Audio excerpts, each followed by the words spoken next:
Marshall here. Welcome back to the Realignment.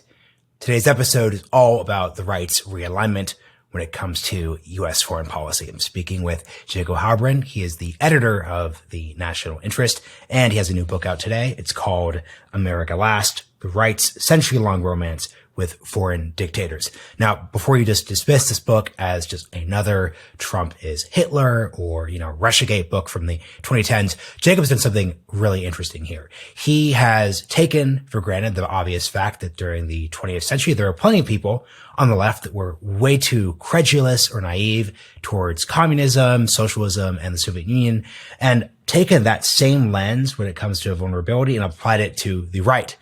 From World War I all the way through the end of the Soviet Union, there were plenty of people on the American right that were just as friendly to foreign authoritarian right-wing dictators as some on the left were friendly towards left-wing dictators. So he's taking this theme of a right-wing penchant for foreign dictatorship and applying it to the foreign policy debates of the 2020s. You're seeing this in the category of going beyond just critiquing NATO and the Iraq war and the U.S. foreign policy elite, and then instead going further and cozying up to Vladimir Putin and making statements that kind of defend his actions. So navigating the line between those two things, one of which is perfectly legitimate, the other one is deeply unserious, is very important. Jacob's book is the perfect way to think through this dynamic. Hope you all enjoy this conversation, and a huge thank you to the Foundation for American Innovation for supporting the work of this podcast.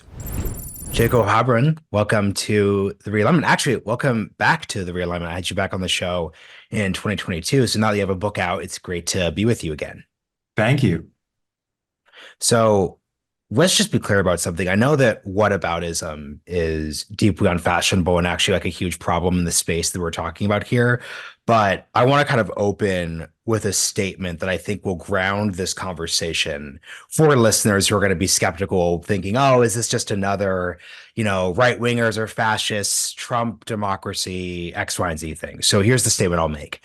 Over the past 100 years, the time scope of your book, it's been pretty clear that the political left in this country and the political right in this country have a specific problem in their own ways. On the political left side, there's a long tradition of folks acting in good faith and bad faith, being overtly naive and sympathetic to communist regimes, early Soviet Union, dictatorship as you move into the 1950s and 60s, and so on. On the right, then, the phenomenon you're describing is a real tendency on the American right to be sympathetic towards authoritarian right-wing dictatorships. Would you agree that that's a fair assessment of a political dynamic that's happened on both sides of like the ideological spectrum over the past century? 100%. Okay, so then, sorry, go on. No question. And I'm amused by this. I put in the introduction to my book that I noted this left-wing phenomenon, and I think they're exactly parallel for different reasons. But what I'm amused, Walter Russell Mead, who writes for the Wall Street Journal yesterday, tweeted at me, now do Lenin, Ho Chi Minh, Mao, and so forth. I pointed out, first of all, I've written extensively on those topics, and there are innumerable books recounting the left-wing fellow travelers. This is no secret. It's a discreditable record. I'm not trying to allege that the right has some kind of monopoly on romanticizing authoritarian governments. What's interesting is that, as far as I know, no one has systematically looked at this history and pulled it all together. And that's what I tried to do. And that's the key thing here, because if, let's say, the worst version of AOC was in charge of the Democratic Party, or if Bernie Sanders had won the Democratic Party's nomination in 2020, examining the question of, oh, Bernie, you honeymooned in the Soviet Union during the latter stages of the Cold War. That's interesting. That displays a degree of naivete or lack of, I think, like self-reflection around like the nature of like communism in the 20th century. I think analyzing the left end of that spectrum wouldn't just be whataboutist. I think it would deeply speak to policy questions. But the actual point is, just from reading your book, if we're looking at these intra-right debates, there's a really of the moment, deep mattering to the question of why are certain folks on the right, certain institutions on the right, drawn to certain right-wing international figures at a level beyond a good faith, let's have a debate about to the degree to which the United States should be involved in the world. I just cannot think of a single public policy question in this moment that hinges on Jake Sullivan having, strong feelings for Ho Chi Minh. It just doesn't exist. So I'm just curious about how you think about that dynamic. Right. I think that on the right, it's been the same phenomenon as on the left. And what's the impulse? The impulse is to look at Vladimir Putin, or even more, Hungary's Prime Minister Viktor Orban, as a model for the United States, to argue that, as Tucker Carlson did on his recent visit to Moscow, he didn't just say things are okay in Moscow. He said they're better than they are in the United States. Their food is better. Their food is cheaper. The metro system is better. America, he seems to purport to claim, doesn't match up to Putin's Russia. Of course, it's nonsensical, but it's no different than the fellow travelers in the 1930s on the left going to Russia and claiming that everything is fine and dandy, even as Stalin is slaughtering millions in the Gulag. Whether it's George Bernard Shaw or Walter Duranty of the New York Times, who covered up the Ukrainian famine, who defended the purge trials, who said that everything was flourishing in the Soviet Union and got a Pulitzer Prize for it, incidentally. Shameful. No less shameful, however, is Tucker Carlson, who knows better and goes over there and pretends that everything is hunky-dory in Putin's Russia, because they would like to install an authoritarian system here in Washington, D.C. For me, totally unacceptable. So this is where we need to get into the good faith versus bad faith. You're looking at a period over 100 years, and during those 100 years, there are different conflicts, there are different questions, certain movements are on the ascendancy, including figures, and during other moments, they are not. What would you say is the dividing line between a good faith, look, there just are different countries that do things more effectively than we do. Like, for example, think of your most 2011 Tom Friedman column. Look at Singapore. They have a brilliant airport, and our airports look like crap. Like, what's the difference between seeing figures, movements, and realities outside our borders and saying we need to make things better here, or if we're doing something better there, and the phenomenon you're critiquing when it comes to Tucker? I think look, the United States has egregious deficiencies. We know that. You can go to the Scandinavian countries, you can go to Germany, you can go to Japan. You can see that the train systems are running far more effectively and efficiently in, say, Japan or France than they are in the United States. If you so believe, you can argue that the welfare systems are more extensive, that they lead to more harmonious societies. You can look at Singapore and call it a model of efficiency, but once you start poking underneath, why? Is it because it's an authoritarian system? That's where I start to get the willies. When there is a dividing line between understanding a foreign society and engaging in apologetics for it. The apologetics come when you argue that the authoritarianism is the essential ingredient and that that's what we should be emulating in the United States. I don't buy it for a number of reasons, one of which is I do believe in a tamed version of capitalism. I believe in personal liberty and freedom, and I don't think that it's necessary to sacrifice them to accomplish economic gains. And in fact, if we look at authoritarian countries, by and large, they are not the most effective economically. I mean, Mussolini's Italy was not economically effective. Hitler's economy was based on a war economy. It was an artificial boom that he created in the 1930s.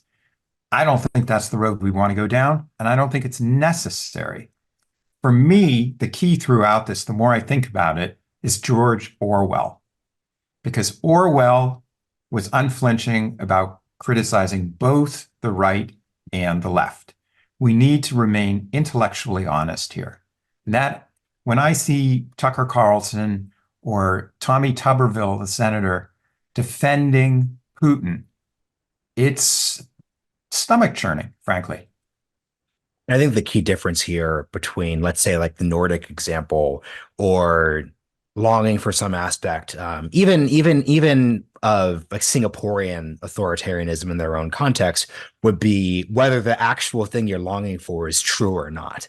So once again, the flaw in the left view in the 1930s is that the version of the Soviet Union they were lauding was just a lie. It was a Potemkin village. It wasn't real. And people like Durante are obviously actively lying in favor of that model. And then in the case of the fascists in Europe, they were looking at things that just weren't true. You could look at a lot of these diaries or these articulations were happening, and it wasn't true. So basically, what are people on the American right in the United States who are sympathetic to these authoritarian models? What do they think they are seeing and lauding that you think when you actually look into it is ersatz, is not real, is propaganda that they're either falling for purposefully or unpurposefully? Well, Trump's contention is that America is falling into an abyss, that we have lawless cities, that crime is flourishing, we have illegal immigrants pouring over the border, that our country is collapsing, and that Joe Biden is presiding over his own campaign of intimidation. And so what the right is arguing is, and that we've had a grotesque expansion of personal rights in the United States. For example, you saw Samuel Alito, the Supreme Court justice yesterday, complaining about the Supreme Court's decision several years ago to legitimize gay marriage. And he said that this is turning people who oppose homosexuality, and it gives everyone in America free license to call them bigots when they should perfectly have the right to condemn this practice and this way of life. So conservatives are glomming on to Viktor Orban and Vladimir Putin as exemplars. Vladimir Putin is sending his secret police into Moscow bars to nab gay people. He's going into gay bars and they're imprisoning these people. There is a campaign in Russia against gay marriage. It's absolutely taboo. They're cracking down on transgender people. They purport to stand up for traditional Christian family values. Viktor Orban, similarly, he has cracked down on any form of immigration into the country. He has what he calls pro-family policies, including state subsidies for if you have several children. They want white children in Hungary. Our conservatives, including Heritage Foundation President Kevin Roberts, who traveled to CPAC, Conservative Political Action Conference, last May in Budapest, which I witnessed. I was denied entry into it, but I did follow the conference and wrote about it for Politico. Kevin Roberts sees and declares that Viktor Orban is a hero. This is what they want to create here in Washington should Trump become president. Now, the question hanging over all of this is there's a difference between intention and ability to execute. Sam Adler-Bell from Know Your Enemy wrote a long op-ed in the New York Times questioning whether conservatives are organized and coherent enough to carry out these plans. That's the real question. But there's no question that they pine in a somewhat romantic fashion for authoritarianism. So I guess it seems to me that part of I get what you're saying about Trump claiming apocalyptic visions of decline, but as I look at the American political system, the part that really seems to rhyme with the 1930s period right now, really, and then obviously the 70s in its own way, is really just the feeling of malaise, the lack of confidence in the system. So once again, like we could say that like, okay, like crime rates outside of DC have like fallen after like the COVID high. So we could kind of like nitpick all the different like versions of like, actually things aren't as bad as Trump would basically say. But I would say clearly a political reality in this country is a lack of faith, both like in the system and just in the political mood of the country, which is separated from whether or not the stock market is perfectly performing well. Obviously during the Great Depression, things were much, much worse on every single level, but that type of economic rebuke also serves to undermine undermine confidence in the system, which then creates a space where left authoritarianism and right authoritarianism could like fill the gap here. I guess from your perspective, then, as someone who surveys the American right, and then wrote a book on neoconservatism back when that was really the flavor of the day in the 2000s. I'd love for you that I believe that book came out in 2007, 2008. I'd love for you to kind of narrate what happened between the end of the Bush administration and our conversation today that made the conversation no longer be neoconservatism as this driving idea, separate, because once again, there weren't that many neocons, yet neoconservative ideas clearly played a role in setting the table. I think the metaphor also works when you're looking at people on the right in America who are interested in authoritarian models and visions. What happened over the past 15 years? The Iraq War is what happened. It discredited interventionism and fighting for democracy abroad, because the Bush administration's war was based on lies and it was a debacle. And that opened the door to the traditional right, the old right, returning to seize power in the GOP. And what's so fascinating about that is the neocons essentially ruled the roost in foreign policy from about the mid-70s throughout the Iraq War, so till about 2008. But then you start to have that backlash in the GOP. It took a couple years, but it was Donald Trump, who is in many ways the heir of Patrick J. Buchanan. Buchanan kept the isolationist flame flickering after World War II. He served both in the Nixon and the Reagan administrations. And Trump picked up many of the themes that Buchanan espoused. We should leave NATO, trade deals are to America's disadvantage, and we should not belong to international organizations like the UN. And above all, we should not engage in feckless wars abroad that drain our treasury. So it was more of and Buchanan explicitly talked about America first. So Trump in the South Carolina primary in 2016 breaks the ice. He announces to the audience that we were lied to about weapons of mass destruction. Now, this was heresy in Republican ranks, but Trump managed to win and push this through. He was the first candidate that explicitly stated we need to move away from George W. Bush interventionism and embrace America first. And that is why today Trump is now even successfully pushing a large swath of the Republican Party to abandon the Cold War hostility to Russia and to become, in effect, pro-Russian today. Something I'm curious about, because it's easy to dunk on the Tucker grocery store trip in many ways. Even parts of the online Twitter right I follow that are not in agreement with you on foreign policy. I think this was a jumping the shark moment. I think he got a bit overexcited, and that just was frankly just indefensible. It's like ridiculous to claim that Russians in their grocery stores have like a comparable or favorable experience to people in the United States. That said, though, there are parts of this critique. The ones that I'm most fascinated by are ones where even when I don't disagree with them, I agree. I get what they're getting at. So, for example, when Tucker, when Senator J.D. Vance, when Trump are bemoaning the European, security apparatus, it's just empirically true that it doesn't feel that the Europeans are moving with the speed and necessity one would hope they would in a world where Donald Trump could easily come back and become president and pull out of NATO. Clearly, there was a lot of end of history thinking, especially in Western Europe. So I guess what I'd love to hear from you is what are the critiques that the right isolationists make that you're most understanding and sympathetic to, and that could be disentangled from the weird Hungary standing, which I've personally been literally in the room with. It's very strange. But I think we just have to, I think as intellectuals trying to sort through this moment, these have to be kind of separated because one could be adjudicated, aka also like, let's not invade Iraq again. There's a real lesson there that we could take. But I'd love to hear what you think the legitimate critiques are.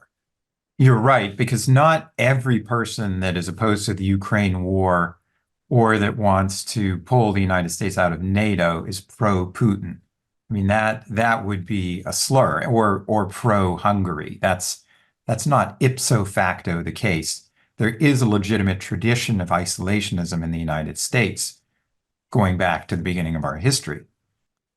I would be the last person to dispute that. I think it's a flawed view today under the circumstances we live in. But again, you can make a reasonable argument. The strongest critique against NATO is exactly the one that you just made, which is that the countries have been laggardly about spending on their own defense.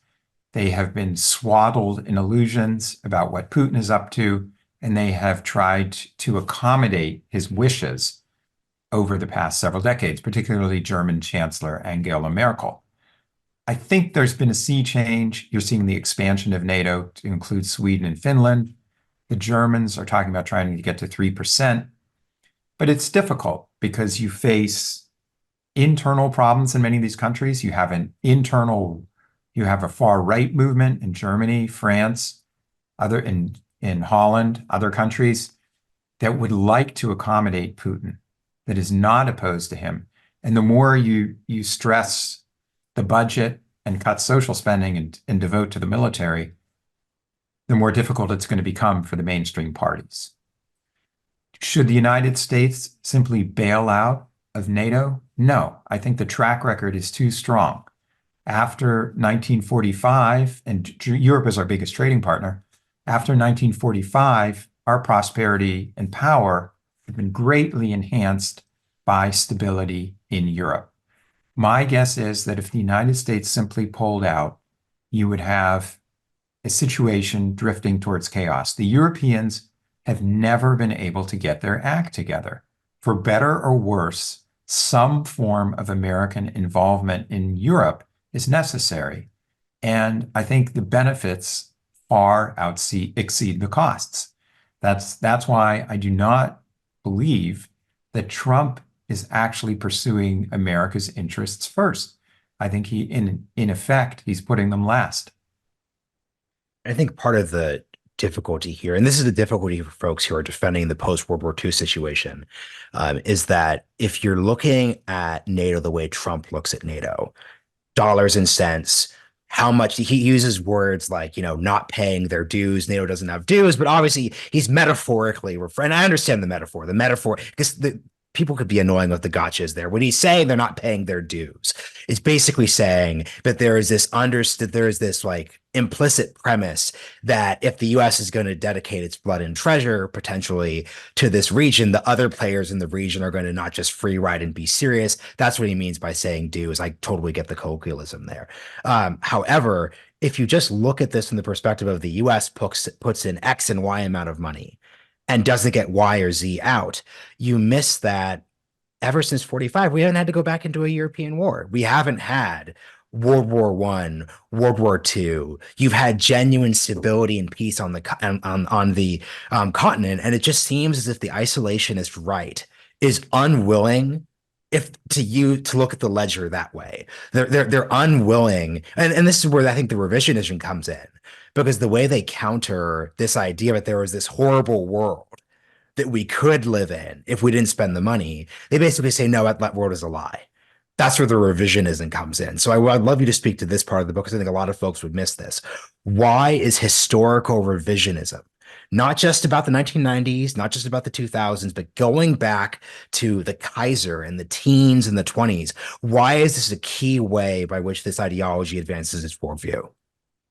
Yeah, it's very interesting. So in my book, America Last, I looked extensively at the debates after World War I that took place when Americans were disillusioned with the outcome of the war because Russia had collapsed into communism. There was turmoil in Germany. Eastern Europe was unstable. So the flourishing of democracies that Woodrow Wilson had promised did not occur. So a wave of right-wing revisionism, it wasn't just on the right, there was also on the left. We have to be careful about these terms in the early 20s because the parties hadn't really sorted themselves ideologically as much as they have now. but there was a wave of conservative revisionism that argued that America had been duped into the war by globalist elites, by Jewish bankers on Wall Street, and that we should not have aided Great Britain. We should have let Kaiser Wilhelm triumph, that Germany was a more advanced society. Prussian autocracy would have ensured order in Eastern and Central Europe, and it was an advanced industrial society, one that in many ways was superior to the United States.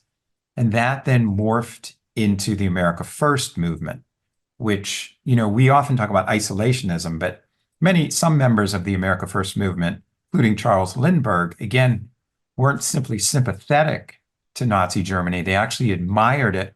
They were pro-fascist, and they thought that we needed to impose an authoritarian regime here in the United States.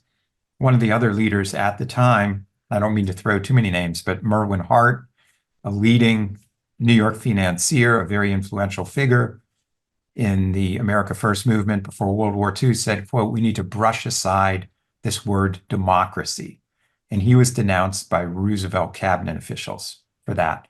These people did not believe in democracy. They thought democracy was the loser. They weren't actually dissimilar from the left-wingers we're talking about, who had also given up on democracy.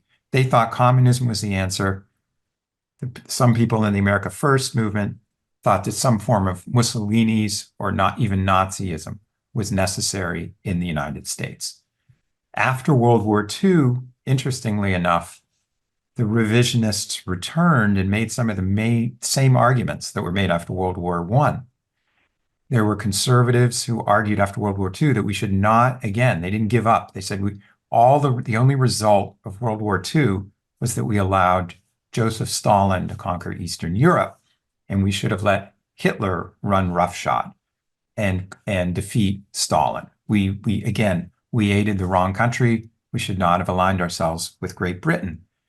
And there was a strong movement in the Republican Party led by its titular head, Senator Robert Taft, who opposed American entry into NATO, who opposed the Marshall Plan, aiding Western Europe economically after World War II.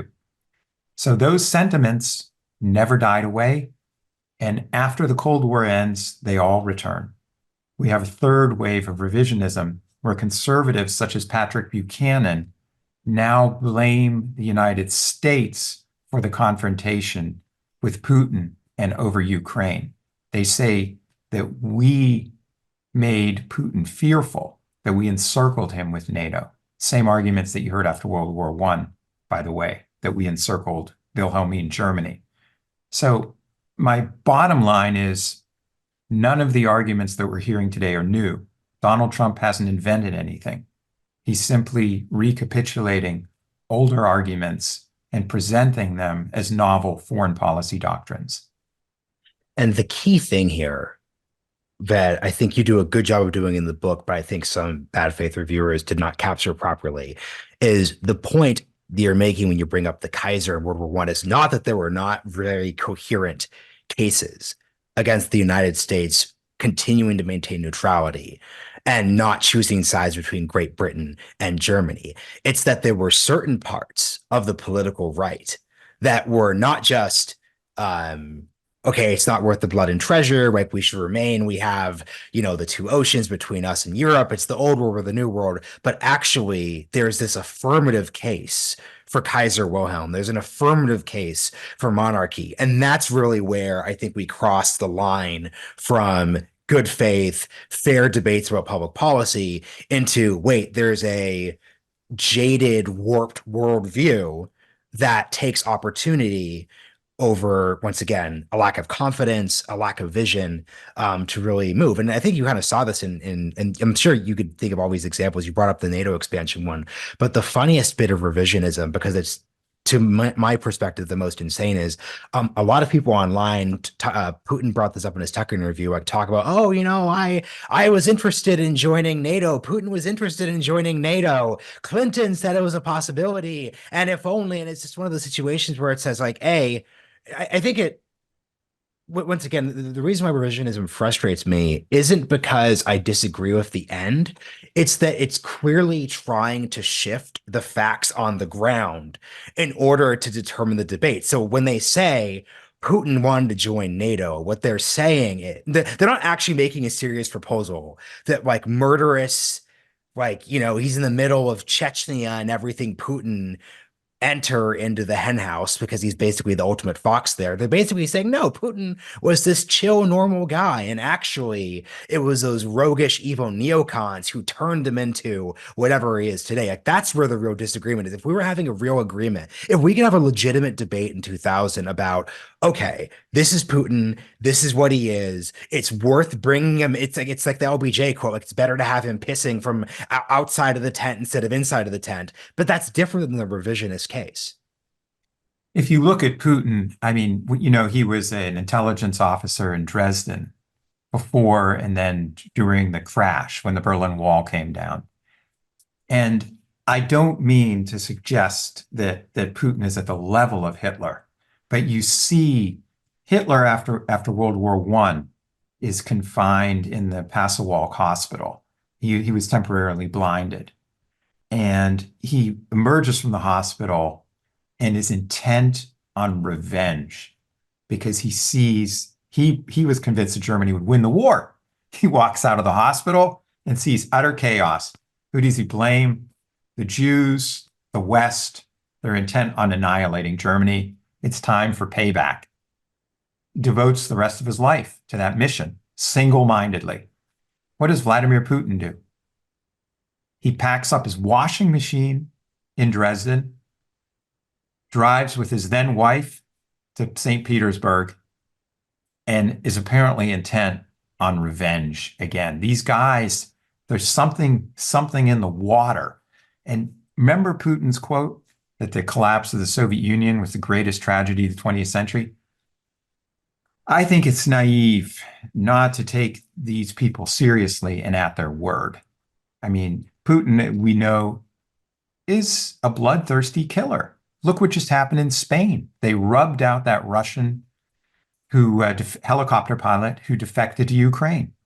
Not only did they gun him down in a parking garage, they ran over his body, apparently. Then you have the killing of Alexei Navalny. You have the internal crackdown in Russia today. The West is not to blame for this. That doesn't mean that the West is blameless or hasn't made any mistakes in dealing with Russia. I'm not saying that. But you can't pin, it's an illusion to endow us with that kind of power, that we can single-handedly manipulate Russian society and that we are responsible for what's occurred there. We're not. Russia is, just as Germans were after World War I.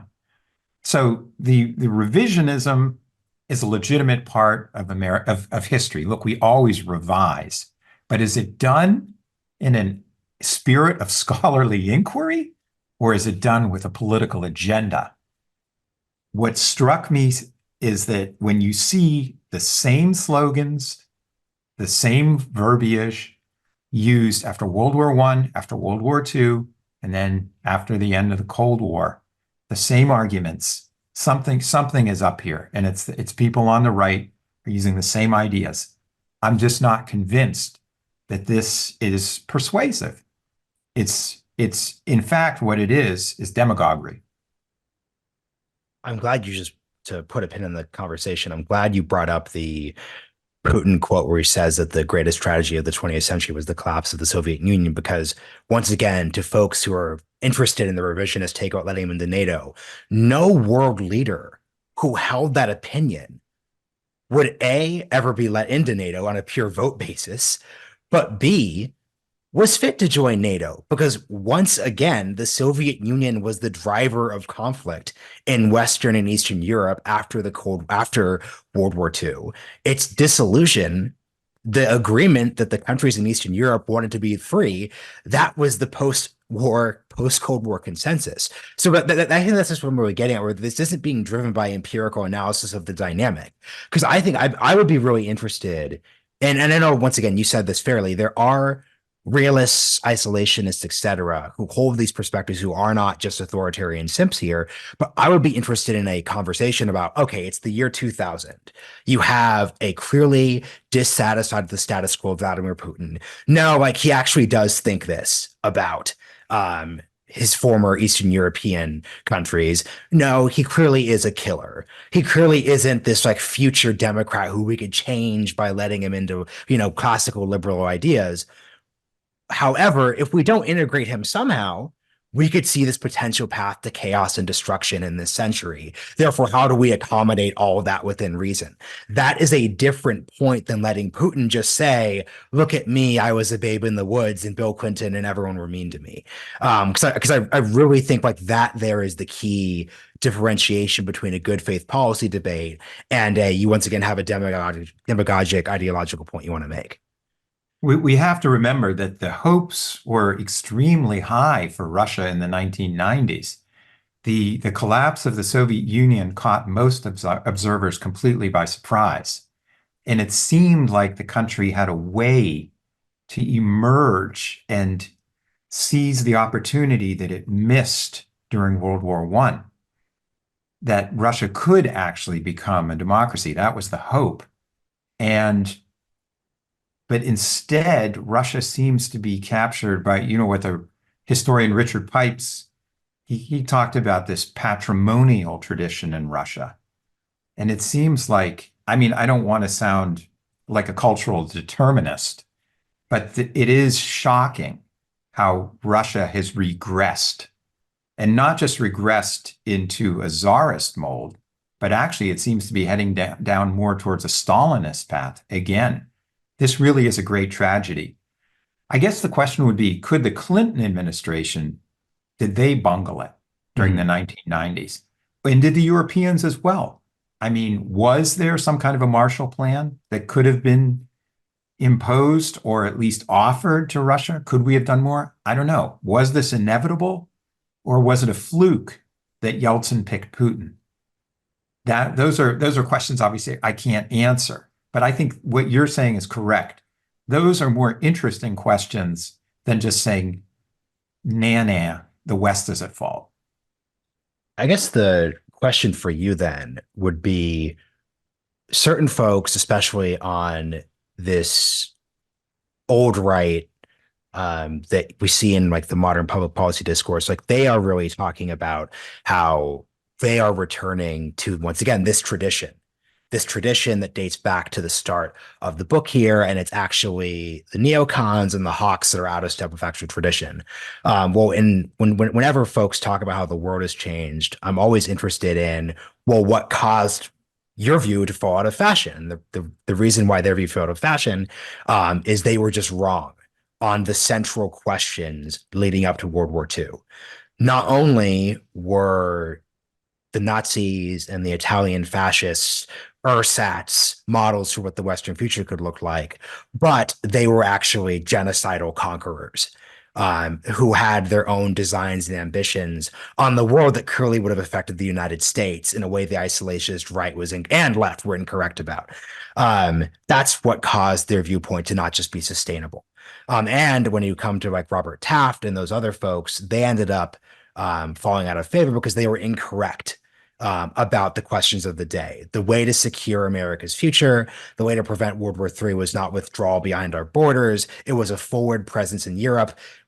Obviously, you go too far when you go to Vietnam and some of the other counterexamples, but at a bare minimum, NATO, Europe, that prevented the next generation from having to go fight World War III. What do you think the prospects are? Or let me put it this way. What are the central questions of this political moment that will determine whether or not right isolationism is going to be sustainable? Because that seems to me to be like the interesting thing that this will hinge on. Well, as you're noting, I keep trying to say that this is a tradition, the old right, not the tradition in the GOP. There's been that constant tug of war between the internationalists and the Main Street populists. And that goes back to Teddy Roosevelt, the mugwumps, battles over World War I, entry into World War II. let's not forget that Wendell Willkie was nominated in 1940, and he was an internationalist. So the old right has a sense of being dissed inside the GOP. And that's why National Review, William F. Buckley, saw Dwight Eisenhower as the real enemy more than the liberals in the 1950s. They were obsessed. The closer someone is to you ideologically, but if there's some distance, the more obsessed they tend to be with those differences. So the old right has finally become resurgent in the Republican Party today. And what is somewhat telling is the generational gap, don't you think? Mm-hmm. J.D. Vance, Josh Hawley, guys in their 30s and 40s, Mitch McConnell, Mitt Romney. Romney's stepping down. McConnell's in his 80s. The future of the party may actually be with the what we're calling the isolationist tradition, but the more accurate word probably is unilateralist. They're not opposed to using American military power. They just don't want it to be in tandem with allies or allied with international organizations. But right now, you'd have to say the old right is becoming the new establishment, and it's the establishment that are going to become the insurgency. I mean, the real question, and I work. I have a bunch of different hats I wear, so I work across like center left spaces to center right to conservative spaces, and I'm curious what you think about this. I don't think especially if Trump wins in 2024, or just frankly, given the generational dynamic you really highlighted here, I struggle to see a world where excluding Israel for a second, because that's once again where the generational democratic trends are complicated. Where hawks, if you are a conservative who defines your conservatism through a foreign policy centric worldview, I do not see how you don't give up on the insurgency fight and instead just ally yourselves with the Democratic Party. Because at a core level, once again, beyond the issue of Israel, because that's the real mixer. Because also, I'm throwing a lot at you, but I just love this topic and I really loved your book, so I'm excited here. I think the funniest debate that you're seeing run here, and I've tried to tell this to people on the old right, or no, people on the institutional right who play footsie with the old right. They don't understand how Taiwan is clearly going to swing to the center left in the same way that Ukraine swung to the center left. I said this to Bridge Colby, but I'm like, hey, Bridge, like, just so you know, man, like all these young American moment conservatives who are having you on the podcast and are thinking you're this paragon of realism and accuracy, they too are going to say, hey, wait a second. We believed that the Iraq war was bad because no blood for oil. Well, the next new old right term is going to be no blood for semiconductor chips. They are clearly literally going to say those words. And it's just wild to me that people in the right establishment think they can kind of ride the back of the tiger and keep it all together because it just clearly isn't there. But yeah, sorry, rant over. What's your perspective on this? That is, I'm finding myself in total agreement with you. I never found Bridges' argument all that persuasive, which was dump Ukraine and focus on Taiwan. I think the Republican Party is going to dump it all. And what's so interesting is that, to me, to get back to your earlier point, you were talking about my book on the neoconservatives. I feel like this book is focused on the analog of the neocons. That the neocons wanted to intervene everywhere. These guys want to intervene nowhere. To me, there are actually a lot of similarities between the two sides, at least emotionally and if not ideologically, that they're both tend to be extremists' views of foreign policy. Is there going to be some middle ground in their GOP? Probably not. Now, you already see people like Robert Kagan moving to the Democratic Party. And Max Boot is an independent, whereas he was once a Republican. So maybe that sifting process that you're talking about will occur. But that gets to a larger point. can the Republican Party actually survive these splits?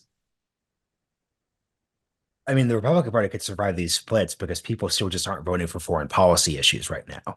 That's that. Well, and actually, let me bring this back to the neocon point because you know this history better than basically anyone because you've written the book on it literally.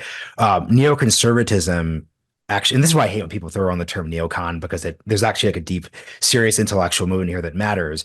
Neoconservatism actually begins as a domestic policy issue that expands outwards. Like neocon was a pejorative to describe certain members of like the Democratic Party who then went rightward, and then by the second generation, there's no real neoconservative domestic policy, then becomes more foreign policy centric.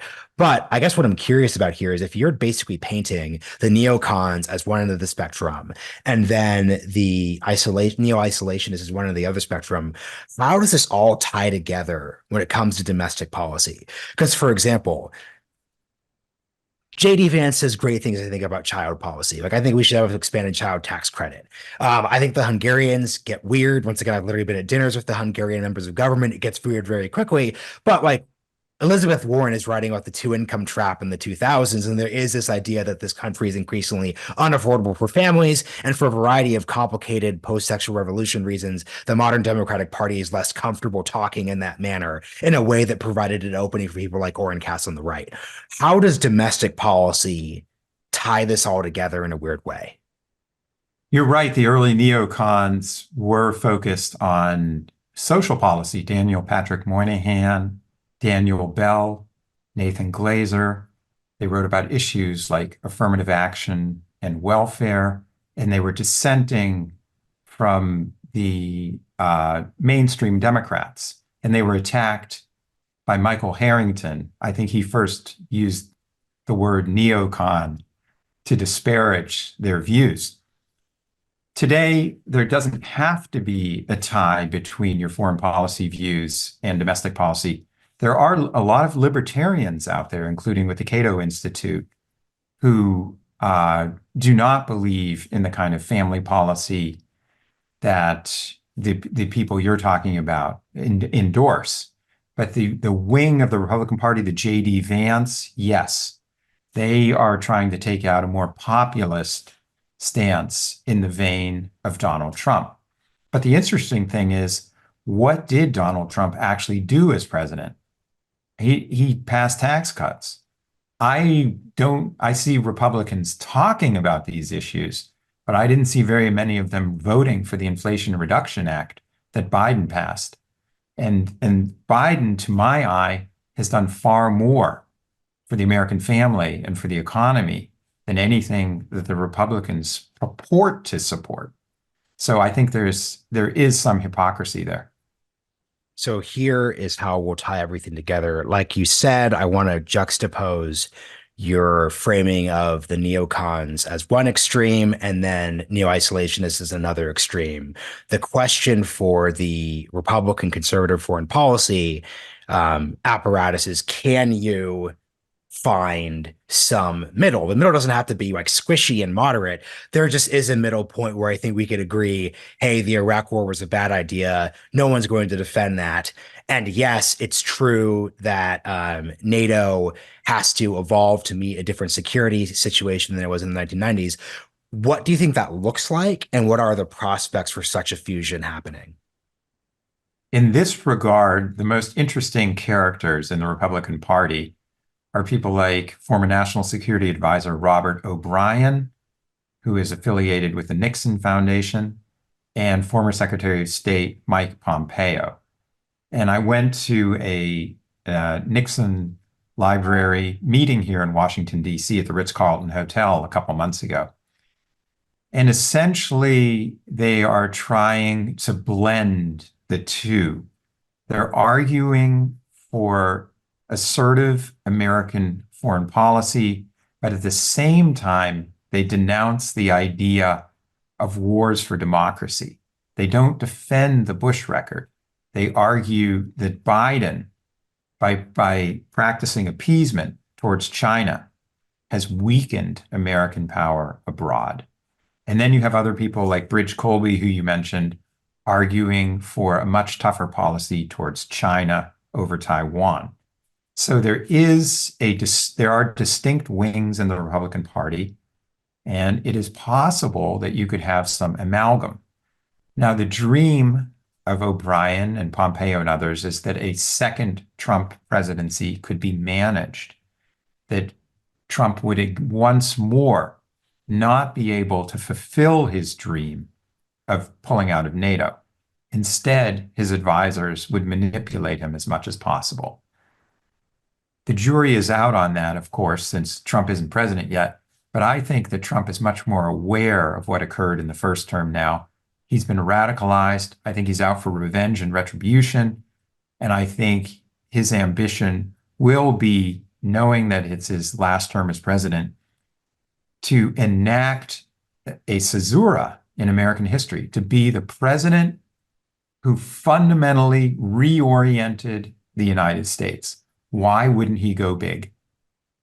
That is an excellent place to end. I think what's very well stated in that is that I was thinking at first, well, I guess you would say the middle would be the way Trump acted during his first term.